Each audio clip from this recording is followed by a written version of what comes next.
Hey y'all, this is JR, one half of the R&B representative. Shout out to my sister Naturally Elise. And this is the fifth episode of JR Stax Life. Now, the song that I will be discussing on this episode is Eddie Floyd's Knock on Wood.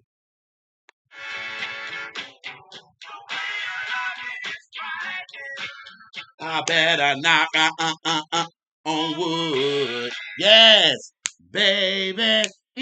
That's a classic record right there. Now, this song was released on July the 25th, 1966. It was number one on the R&B charts and it was number 28 on the pop charts. It was written by Eddie Floyd and Steve Cropper and it was produced by Jim Stewart. Now, I'm going to give y'all a little bit of a background of who Eddie Floyd is. Now, Eddie Floyd was from Alabama, and at the age of 16, he got into this group, the Falcons, which eventually Wilson Pickett joined this group. So after that, after the group was kind of disparting or whatever, Al Bell actually knew Eddie Floyd, and once he got into Stax Records, he brought Eddie on as a songwriter. So then after that, Eddie started writing songs and hits for Carla Thomas, Otis Redding, and actually doing songs with Wilson Pickett because Booker T and the MGs actually, helped play on it and all that good stuff.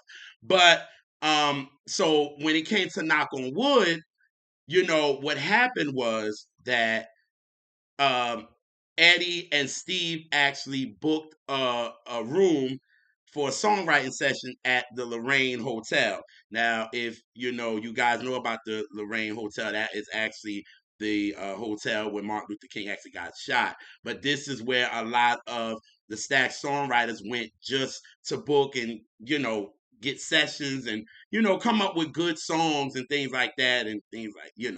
So this time, Eddie and Steve are in the room, and Eddie just started talking about his life, how he was in Alabama, and how, the thunder and lightning used to really, really scare him and his family, and he used to hide under the covers and things like that. So he came up with this phrase. He was like, it was like thunder and lightning.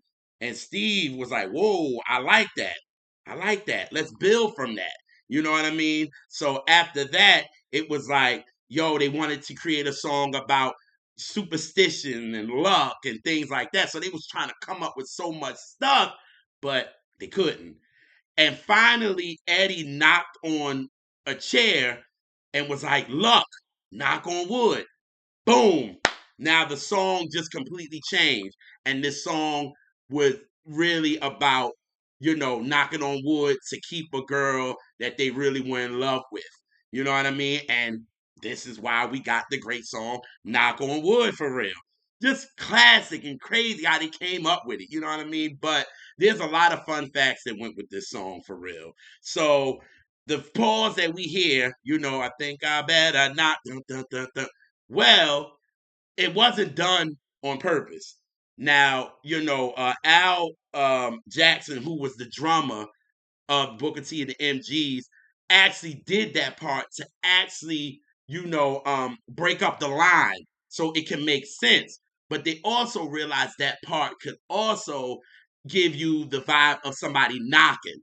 So that part was not done on purpose. So just for y'all to know that it was something musically done, but it made sense for the record. So that's one thing. Another fun thing is Isaac Hayes actually created the bridge, and the bridge of this song is just the trumpet. And the great Wayne Jackson actually did this song on the quickness. He actually did that part on the quickness. He had another gig and they told him, yo, we need you. He came in at 2 a.m, knocked the joint out before he had to go to another gig. So that part, Isaac Hayes created and Wayne did it like that. This song was actually originally written for Otis Redding. It was written for him, but Jim Stewart really didn't like the record, so he didn't even pass it on to Otis for real. It was like, and he didn't like it because he felt like it was too much of the same feeling in the midnight hour. But Jerry Rexler of Atlantic Records convinced him, like, yo, this is a hit song. You need to release this. And After 6 months, he finally released it. It was so crazy that Eddie and Steve actually had to promote it themselves because he didn't put a lot of promotion behind it. So they had to go to the DJs and have them play it. So thanks to Eddie and Steve, this song ended up being the hit that we know and the legendary song that we know because they put a lot of promotion behind it because Jim didn't. Which is crazy. He's a producer, right? That's nuts. You know what I mean? So it's crazy. You see how songs do and how things happen with these songs, for real, for real. But over 60 people covered this song.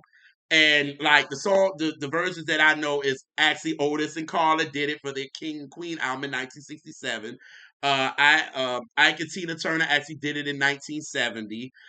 Wilson Pickett actually covered it as well. Um, David Bowie did it.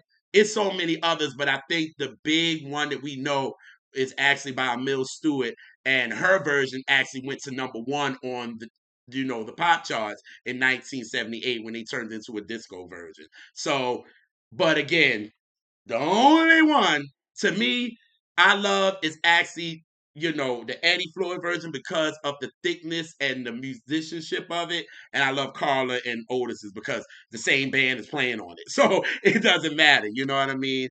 But yeah, this song is great. It's an amazing record, y'all. So many people cover it. Go check it out. But before I get out of here, I gotta shout out my music brothers. I'm talking about the Saturday Sit Down family. I'm talking about T and QG.